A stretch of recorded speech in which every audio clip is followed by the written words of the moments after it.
I'm Melissa, 34, and my marriage to Jason has always been complicated by his parents, Margaret and Howard. When they announced their spontaneous Hawaii trip, I never expected they'd leave their 6-year-old granddaughter Hannah with us. Hannah, diagnosed with selective mutism, hadn't spoken a word in 2 years. The doctors called it trauma response, but my in-laws called it attitude. I never imagined what would happen when Hannah finally broke her silence. Before I share what happened next, let me know where you're watching from in the comments. If this story resonates with you, please hit like and subscribe. You won't believe what this silent little girl said to me that changed everything. Jason and I had been married for 5 years when this incident occurred. We met at a charity event where I was representing the speech therapy clinic I worked for. I've dedicated my career to helping children overcome communication barriers, specializing in selective mutism and trauma-related speech disorders. The irony that I couldn't help my own niece wasn't lost on me. My husband Jason was a good man with one significant weakness. He desperately craved his parents' approval. Growing up as the only son of Margaret and Howard Reynolds meant living under constant pressure to meet impossibly high standards. Even as an accomplished software engineer at 36, he still flinched whenever his father's number appeared on his phone. Margaret and Howard Reynolds represented everything I found difficult to stomach about old money families. They lived in a sprawling colonial home in Connecticut, hosted dinner parties for the right people, and judged everyone who didn't fit their narrow definition of success. Margaret, with her perfectly coiffed silver hair and country club membership, had never worked a day in her life, but had strong opinions about everyone who did.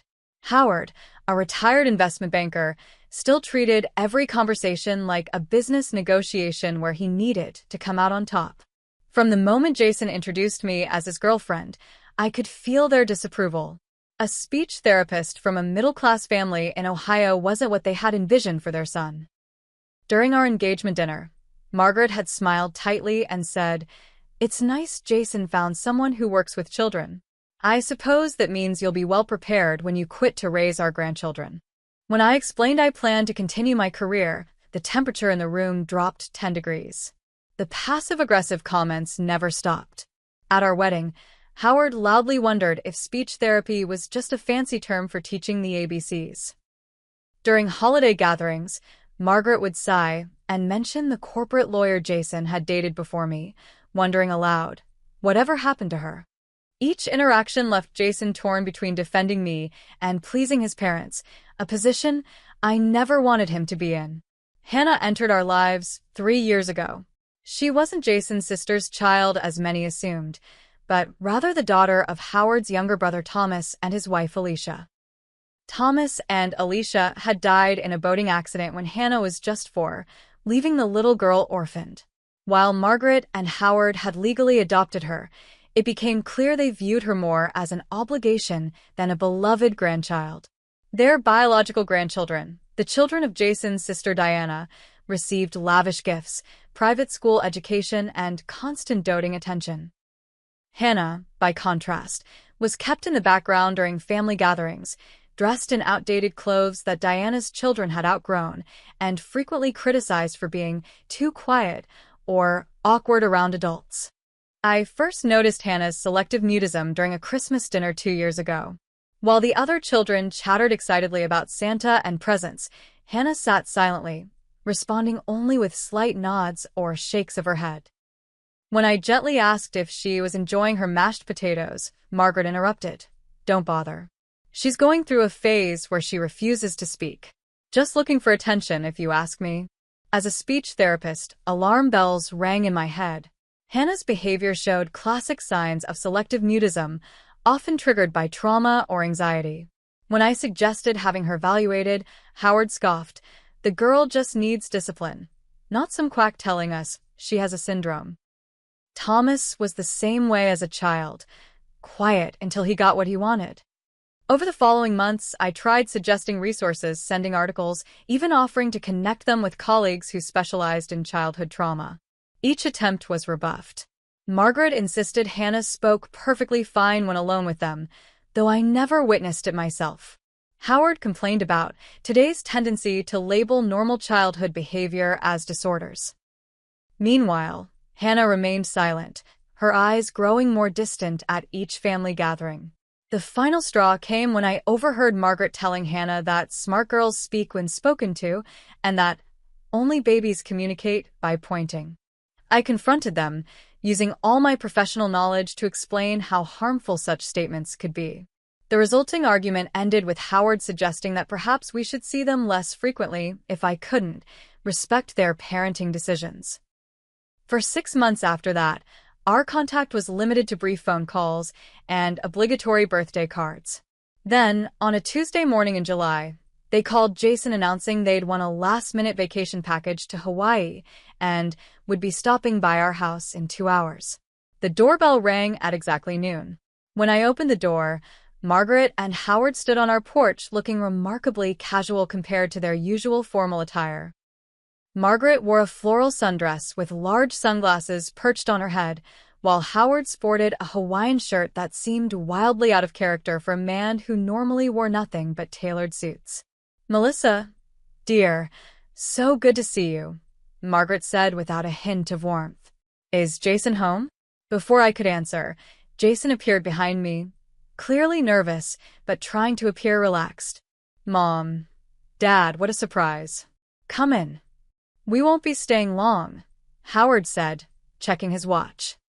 "Our flight leaves in 4 hours, and we still need to get to the airport." That's when I noticed the small figure standing slightly behind them. Hannah, now 6 years old, clutched a worn stuffed rabbit in one hand and a small pink suitcase in the other. Her dark hair was pulled back in a tight ponytail, and her eyes were fixed firmly on the ground. "We need a favor," Margaret announced as they stepped inside. "We've won an all-expenses-paid trip to Hawaii, 2 weeks at the Makale Resort. It's adults only, and we couldn't possibly pass it up." "What about Hannah?" Jason asked, glancing at the silent child. "That's the favor," Howard said briskly. "We need someone to watch her while we're gone." Margaret quickly added, "We tried everyone else first, of course. Diana and her husband are in Europe with the children. Our neighbors, the Jeffersons, are renovating. Even Hannah's usual sitter is unavailable." The implication was clear. We were the last resort, not the first choice. Despite the insult, my eyes were drawn to Hannah, who seemed to be trying to make herself as small as possible. "Of course we'll watch her," Jason said immediately, not bothering to consult me first. I shot him a look, but he avoided my eyes. "We'd be happy to, right, Melissa?" Put on the spot, I nodded. "Of course. Hannah is always welcome here." I knelt down to the little girl's eye level. "Would you like to stay with us for a while, Hannah?" She didn't respond, but her grip on the stuffed rabbit tightened. "Excellent," Howard said, already turning back toward the door. "Her medications are in the front pocket of the suitcase. She takes the white pill in the morning and the blue one before bed." "Medications?" I asked, surprised. I didn't know Hannah was on any medication. "Just something the pediatrician prescribed for her moods," Margaret said dismissively. "Now, I've written out her entire schedule. It's very important you follow it precisely." She pulled a folded paper from her purse and handed it to Jason. "Breakfast at 7, lunch at noon, dinner at 6. No sugary snacks, no screen time except for educational programs, bed by 8. She needs structure." As Jason unfolded the paper, I glimpsed what looked more like a military regimen than a child's schedule. Every hour was accounted for, down to quiet reflection time and posture practice. "She doesn't speak much, as you know," Howard added with an edge to his voice. "Don't indulge this behavior by letting her point or write notes. The doctor says she needs to be encouraged to use her words." I bit my tongue, knowing from my professional experience that forcing a child with selective mutism to speak often worsens their anxiety and delays recovery. But this wasn't the time for that conversation. Margaret continued with her instructions. "She's not to have playdates. No pets near her. She might have allergies we haven't discovered. No new foods. And absolutely no staying up late. It disrupts her equilibrium." The list went on, each rule more restrictive than the last. Throughout the entire conversation, Neither Margaret nor Howard addressed Hannah directly or acknowledged her presence beyond discussing her as if she were a houseplant needing specific care. "Our flight lands on the 28th, Howard said, handing Jason an envelope. "Here's some cash for any expenses, though there shouldn't be many since we've packed everything she needs." "Shouldn't you?" I began, looking at Hannah, who still hadn't moved or looked up. "Don't you want to say goodbye to her?" Margaret looked momentarily surprised, as if the thought hadn't occurred to her. She turned to Hannah and patted her head briefly. "Be good for your Uncle Jason and Aunt Melissa. Remember your manners." Howard simply nodded at the child. "Listen to what you're told." And with that, they were striding back to their waiting taxi, luggage in hand, calling final reminders over their shoulders about Hannah's vitamin regimen and bedtime routine. As the taxi pulled away, I knelt beside Hannah again. "Would you like to see where you'll be staying?" I asked gently. She didn't respond verbally, but a single tear slid down her cheek as she watched her grandparents leave without a proper goodbye. Jason helped carry Hannah's suitcase to our guest room, apologizing quietly to me. "I should have discussed it with you first. I just couldn't say no to them." "It's fine," I said, though it wasn't. "But you know this is going to be challenging, right? Hannah needs special attention." "How hard can it be?" Jason said with forced optimism. "Besides, I'll be here to help." That optimism lasted exactly 23 hours, until his phone rang the next morning. An emergency at work required him to fly to Chicago immediately for at least 4 days. "I'm so sorry," he said, throwing clothes into a suitcase. "The Anderson account is falling apart, and I'm the only one who can fix the code before they pull their business." I stared at him in disbelief. "You're leaving me alone with Hannah? After you promised we'd handle this together?" "You're literally a child speech therapist," he said, as if that solved everything. "This is your area of expertise. Think of it as bringing your work home." As he rushed out the door with a quick kiss on my cheek, I was left standing in our living room, watching Hannah sit perfectly still on our couch, her expression blank, her silence a wall between us. The first full day alone with Hannah was a study in frustration. Following Margaret's schedule felt like executing a military operation. Breakfast at 7 sharp consisted of plain oatmeal, with exactly 3 sliced almonds and half a banana, no more, no less. Hannah ate mechanically, taking small, careful bites without any sign of enjoyment or displeasure. "Would you like some cinnamon in your oatmeal tomorrow?" I asked, trying to establish some communication. Hannah didn't respond, didn't even look up from her bowl. After breakfast came educational reading time, which according to Margaret's notes meant sitting Hannah down with science flashcards for 30 minutes. Not storybooks or picture books, flashcards with concepts like photosynthesis and tectonic plates that seemed wildly inappropriate for a 6-year-old. Hannah dutifully looked at each card when I presented it, but showed no engagement or interest. The entire day proceeded in this fashion. Every attempt I made at connection was met with silence. When I suggested we might color together during structured art time, Hannah simply held her crayon motionless above the paper until I demonstrated exactly what she should draw. When I put on music during physical movement period, hoping to see her natural reaction, she stood perfectly still until I modeled the exact movements she should make. As a speech therapist, I tried every technique in my professional arsenal.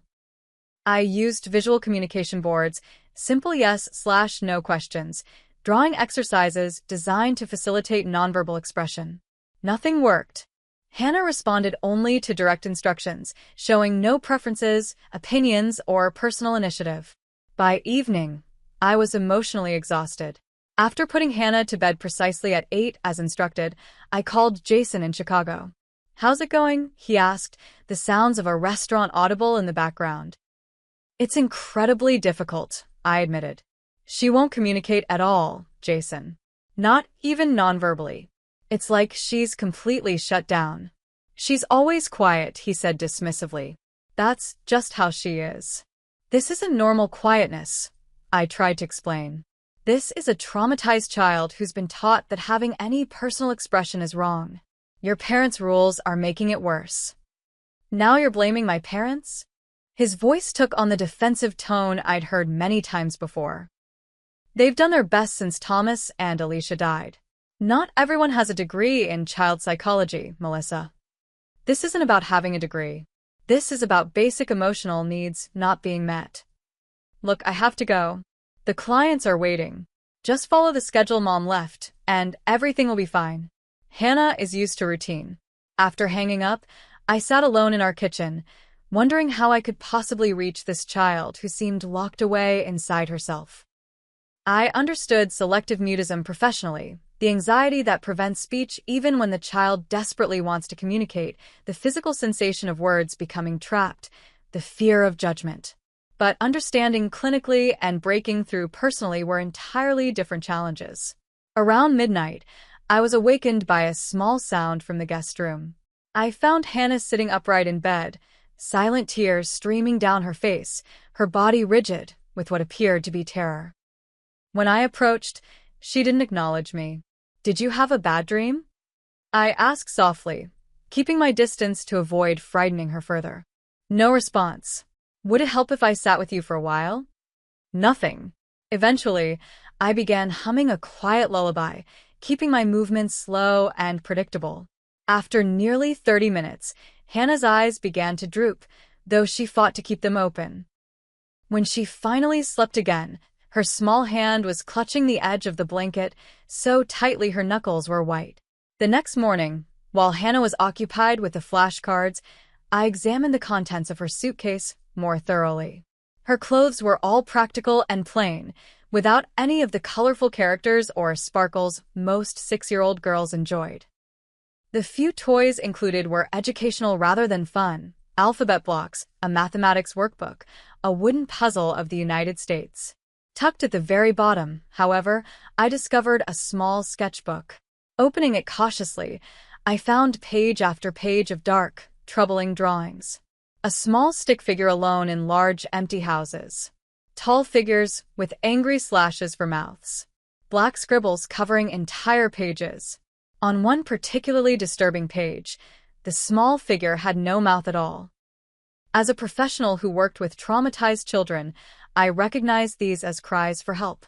Hannah was communicating the only way she felt safe doing so, through art created in private. Over the next few days, I continued following Margaret's schedule, but with growing unease. The rigidity seemed designed to suppress rather than support. Quiet reflection time meant Hannah sitting alone facing a blank wall. Posture practice involved balancing a book on her head while standing completely still. Social skills training consisted of memorizing responses to questions without any actual social interaction. The medications troubled me as well. Without proper labels or documentation, I couldn't identify what Hannah was taking.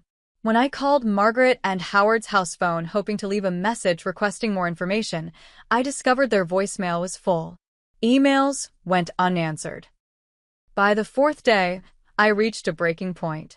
Hannah had developed dark circles under her eyes despite sleeping the prescribed 10 hours. She picked at her food, eating just enough to avoid correction. During free choice time, the only 30 minutes in her day supposedly dedicated to her preferences, she simply sat with her hands folded, waiting for instructions. That night, after another episode of silent nightmares, I made a decision that went against everything Margaret had demanded. I decided to throw out the rule book. The next morning, Hannah came downstairs at exactly 6:55, dressed in the outfit that had been laid out the night before, hair neatly combed, expecting to begin the usual routine. Instead, she found me in the kitchen making pancakes shaped like animals. Her eyes widened slightly, the first genuine reaction I'd seen. "Good morning, Hannah," I said cheerfully. "I thought we might try something different today. Would you like a pancake shaped like an elephant or a turtle?" She froze, clearly unsure how to respond to an actual choice. "You don't have to answer out loud," I assured her.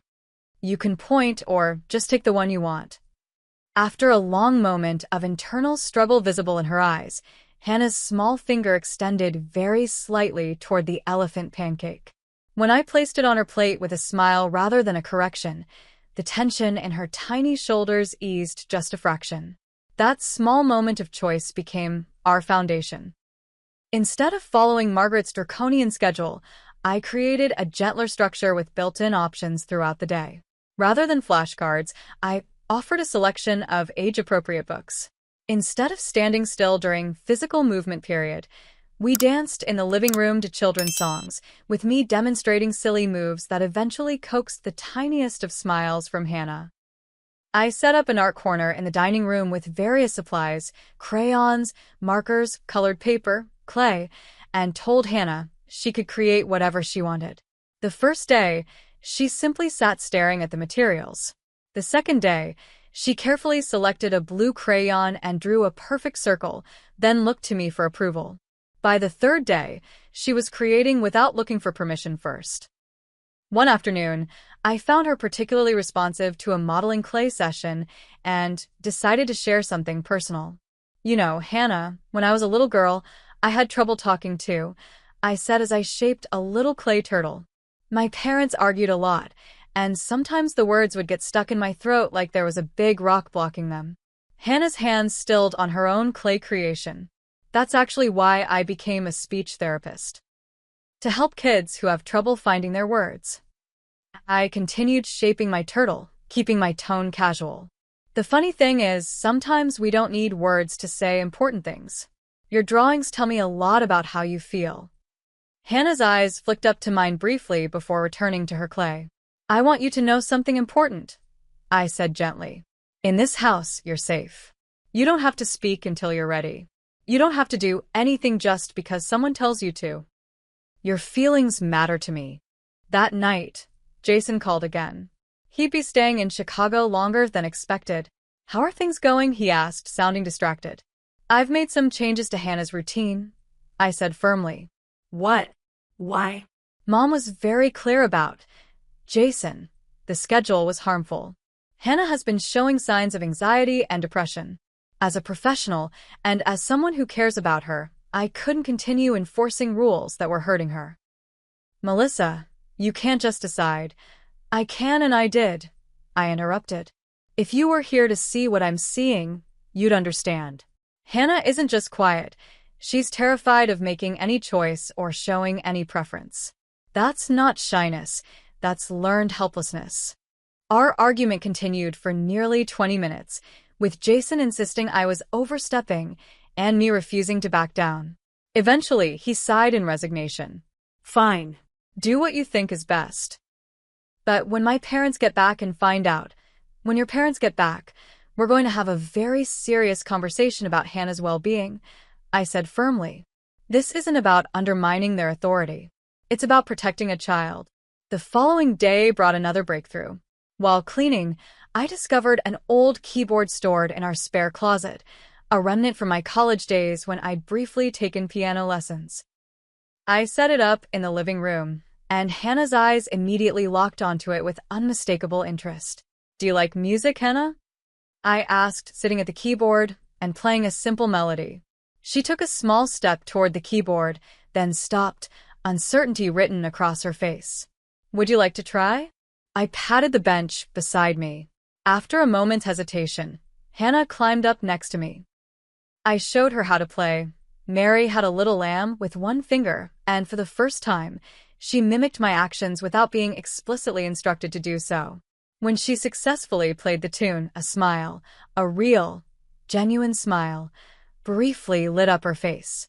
That smile was worth every moment of struggle, every argument with Jason, every rule broken.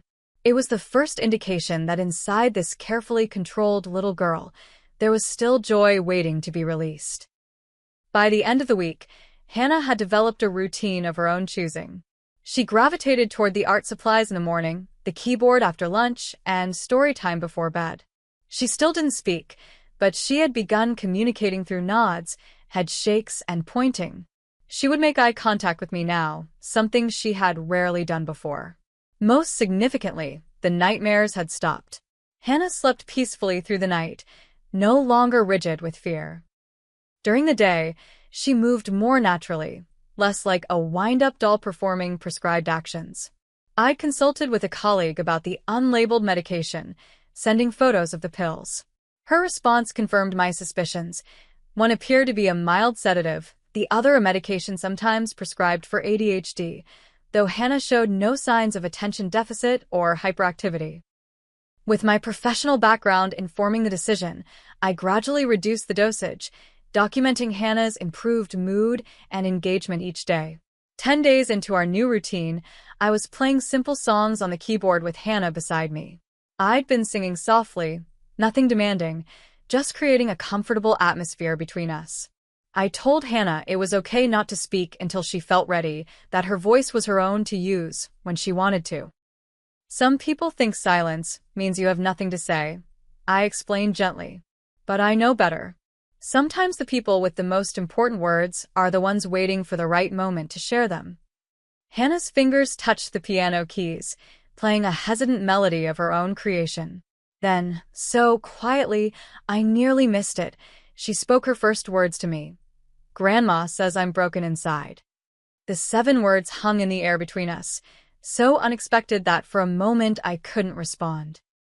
Hannah's voice was raspy from disuse, but clear, a normal 6-year-old's voice that had simply been locked away. Careful not to overreact and potentially silence her again, I kept my hands moving casually across the piano keys. "Do you feel broken inside, Hannah?"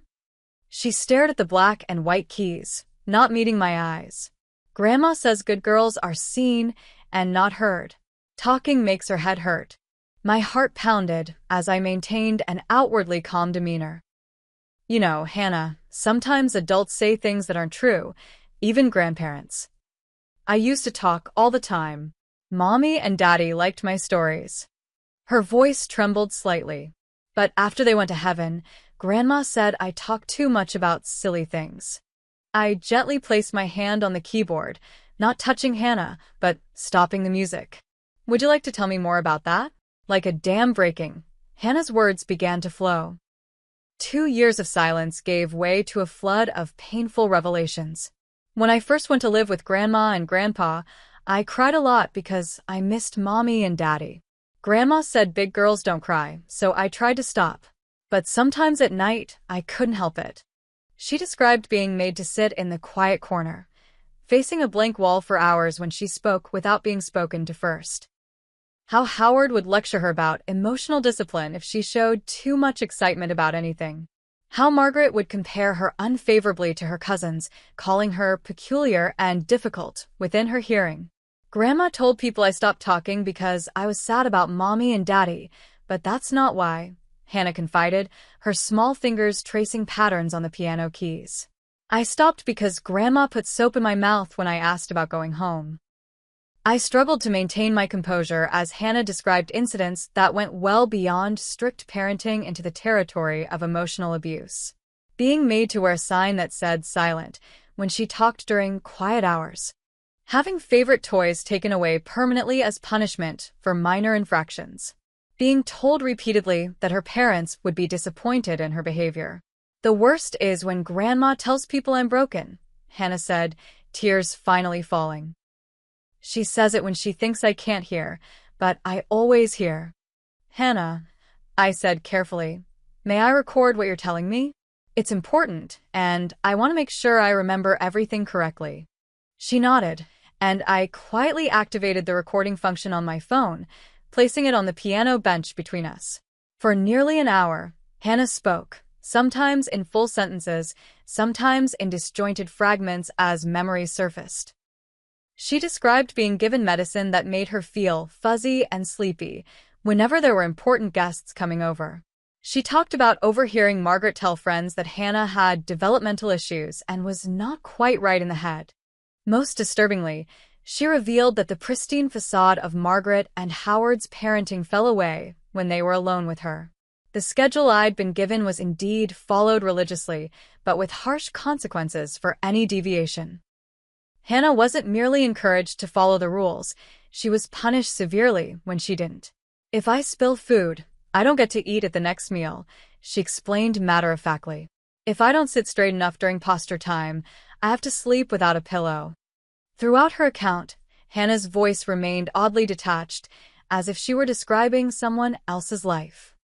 This dissociation, I recognized from my professional experience, was a protective mechanism, a way for her to talk about traumatic experiences without reliving the emotional pain.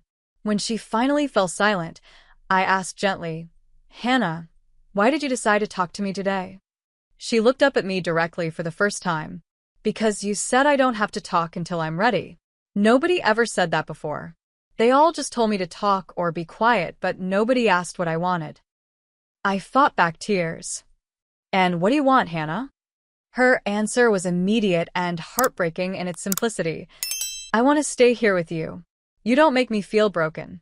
As Hannah grew tired from the emotional exertion of speaking after so long, I suggested we bake cookies together, an activity guaranteed to keep her engaged while giving her time to process. As she carefully measured flour and sugar, I observed how different she was from the silent, rigid child who had arrived on our doorstep. She still moved carefully, still watched for approval, but there was an unmistakable lightness to her now, as if unburdening herself of secrets had physically lifted a weight. While the cookies baked, I reviewed the recording, transcribing key portions and making notes about specific incidents Hannah had described.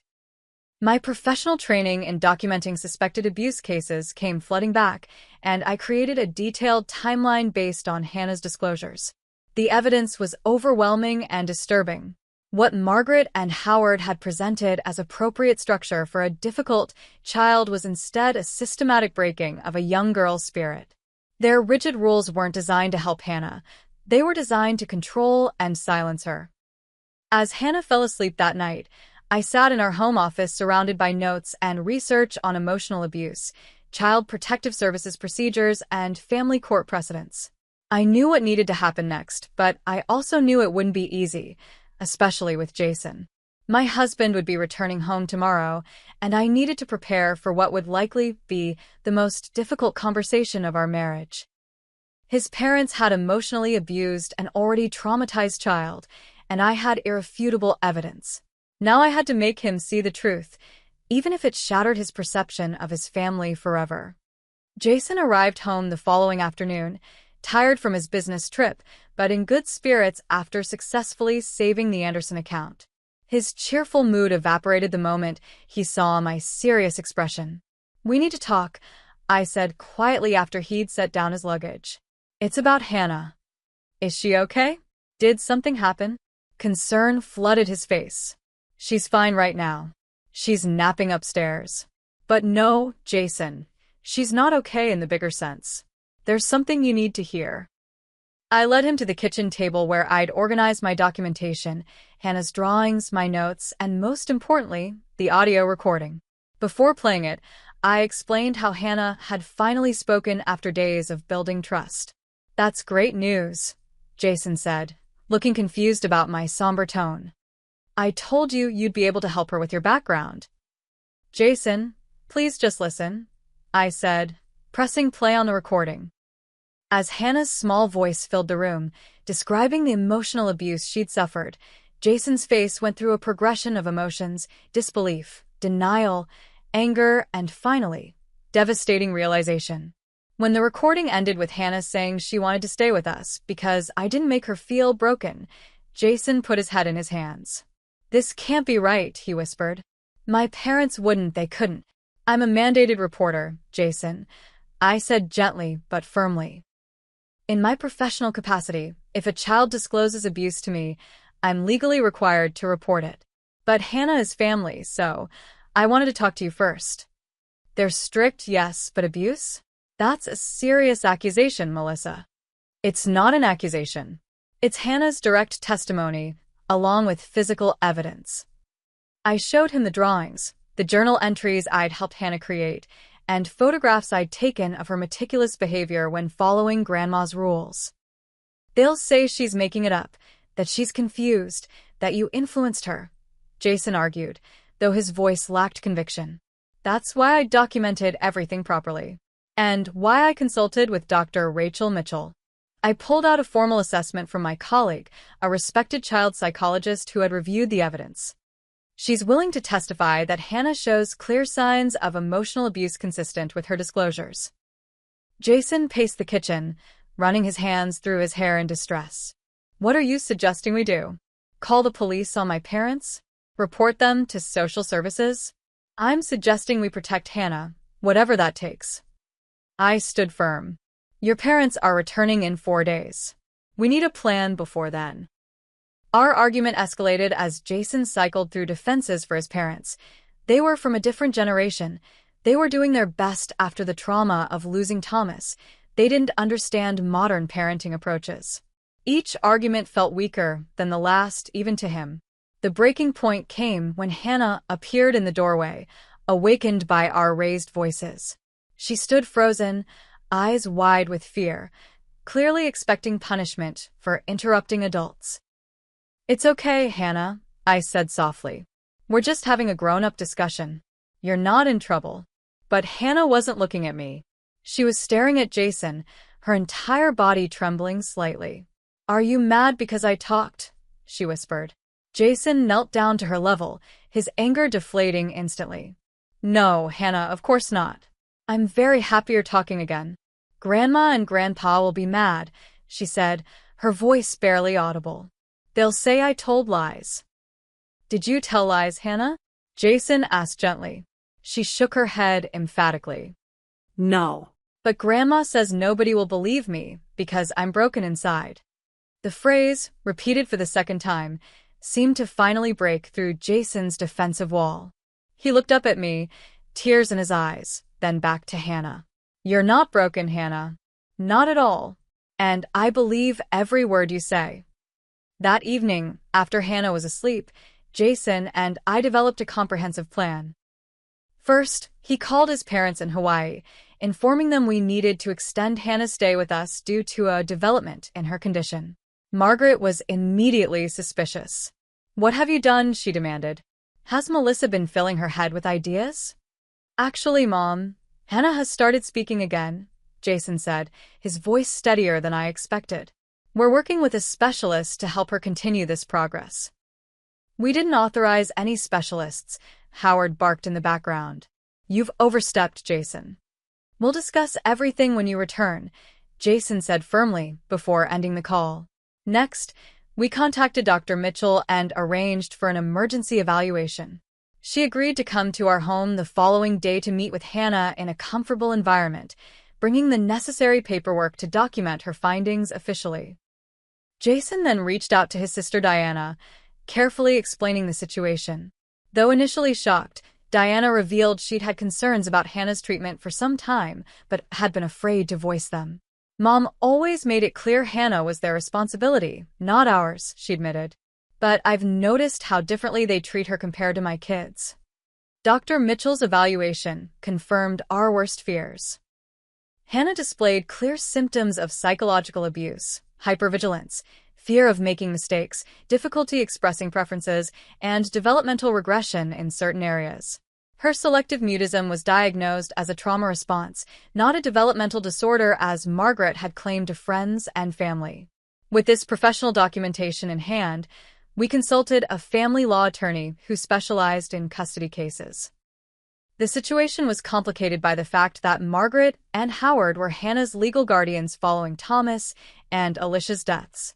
However, the evidence of emotional abuse, combined with Hannah's clear preference to stay with us, provided grounds for an emergency custody hearing. The attorney advised us to file for temporary guardianship immediately before Margaret and Howard returned. "Once they're back, they could take Hannah and make it much more difficult for you to intervene," she warned. The paperwork was filed the next day. Given the severity of the allegations and Dr. Mitchell's professional standing, the judge granted an emergency hearing for the following afternoon. Everything was happening with dizzying speed, but we knew we had to act quickly to protect Hannah. At the hearing, the judge reviewed the evidence, interviewed Hannah privately, and consulted with Dr. Mitchell. By the end of the day, we were granted temporary guardianship pending a full investigation. When Margaret and Howard's plane landed 3 days later, they would be served with papers informing them of the court's decision.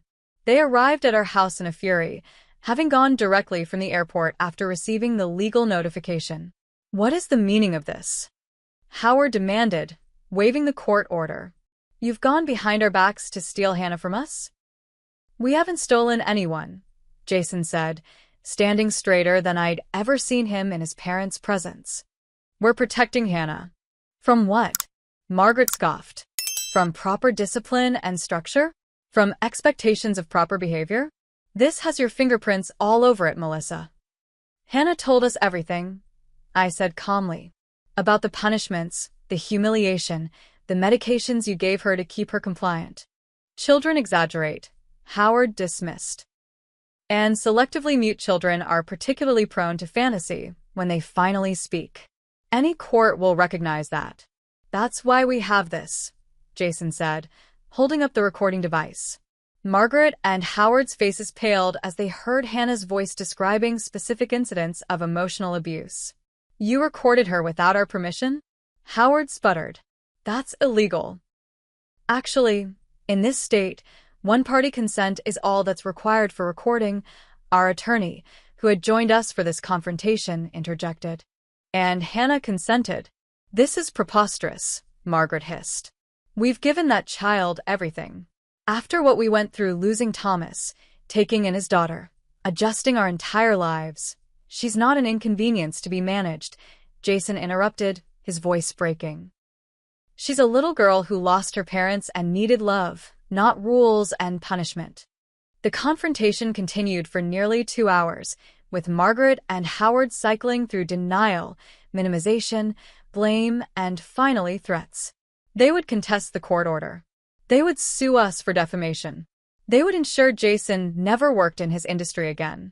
Through it all, Jason remained resolute, standing firmly beside me in a way he never had before when it came to his parents. As they finally left, promising legal retribution, he turned to me with exhausted but clear eyes. I should have seen it sooner, he said quietly.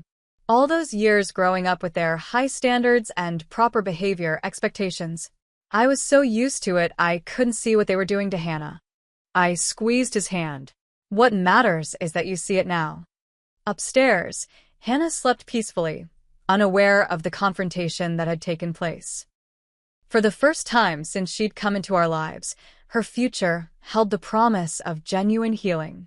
6 months passed, bringing remarkable changes to our lives. The temporary guardianship of Hannah became permanent after a thorough investigation substantiated the abuse allegations. Margaret and Howard fought the ruling initially, hiring expensive attorneys and attempting to discredit both Hannah's testimony and my professional assessment. However, when faced with the overwhelming evidence and testimony from multiple experts, they eventually agreed to a settlement that granted Jason and me full legal guardianship. The terms of the agreement included limited, supervised visitation rights for Margaret and Howard, contingent upon their completion of a parenting course and regular sessions with a family therapist. To their credit, or perhaps due to fear of further legal consequences, they complied with these requirements, though their visits with Hannah remained tense and formal. Hannah's transformation over these months was nothing short of miraculous. With consistent therapy and a stable, supportive environment, she blossomed from the silent, fearful child into a vibrant, talkative 6-year-old. Dr.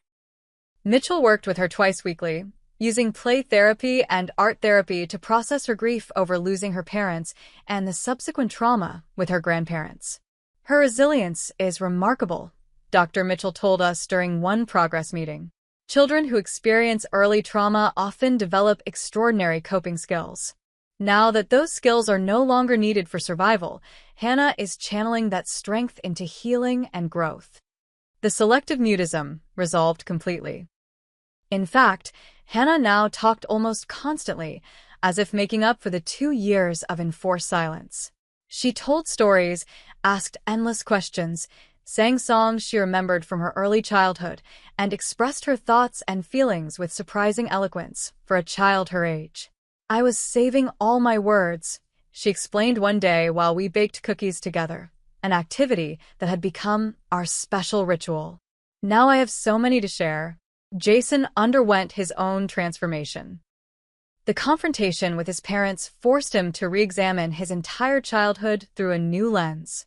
He began therapy himself, unpacking decades of subtle emotional manipulation and conditional love that had shaped his need for approval.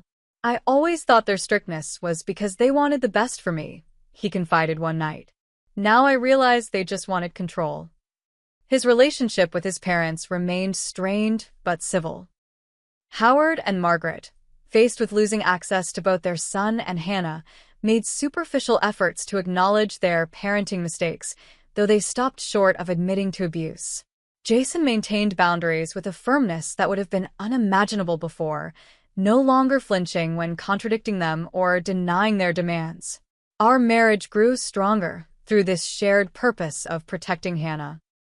The crisis had forced us to communicate more openly, to stand together against external pressure, and to clarify our own values as a family unit.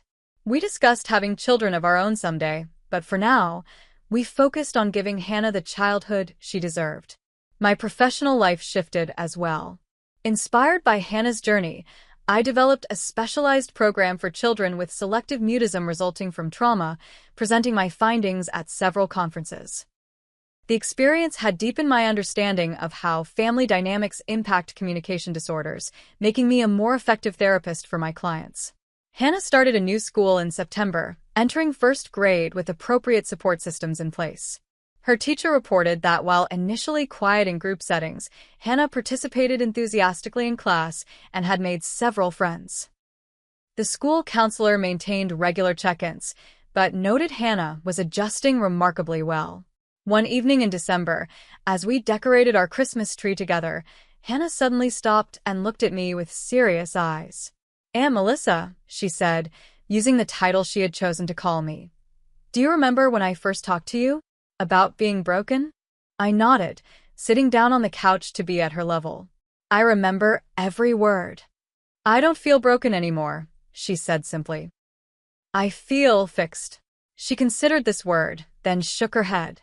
"No, not fixed. Because I wasn't really broken. I feel whole." "That's beautiful, Hannah," I said, my throat tight with emotion.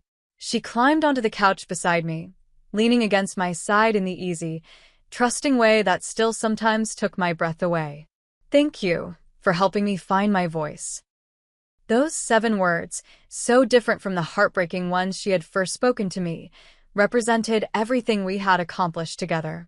Not fixing something broken, but recognizing the wholeness that had always been there, waiting for the right conditions to emerge. Looking back on that summer day when Margaret and Howard had left Hannah on our doorstep, I realized that what had seemed like an inconvenience had actually been the greatest gift. Through helping Hannah heal, Jason and I had healed parts of ourselves we hadn't even recognized were wounded. We had learned to stand firm in our convictions, to trust our instincts, and to fight for those who couldn't fight for themselves. Hannah's journey from silence to self-expression taught me that sometimes the quietest voices have the most important things to say. That healing isn't linear, but comes in breakthrough moments followed by steady progress. That family isn't defined by blood, but by who makes you feel whole rather than broken. As Hannah fell asleep that night, clutching the stuffed rabbit that had once been her only comfort, I reflected on how profoundly one child had changed our lives. Her courage in breaking her silence had set all of us free from patterns of control and fear that had persisted for generations. Has a child ever taught you an unexpected life lesson? Share your experience in the comments below. If Hannah's journey touched your heart, please hit the like button and subscribe to hear more stories of courage and transformation. And remember, sometimes the most powerful thing we can do for someone is simply to listen when they're finally ready to speak. Thank you for being here with me today, and I wish you the courage to use your own voice when it matters most.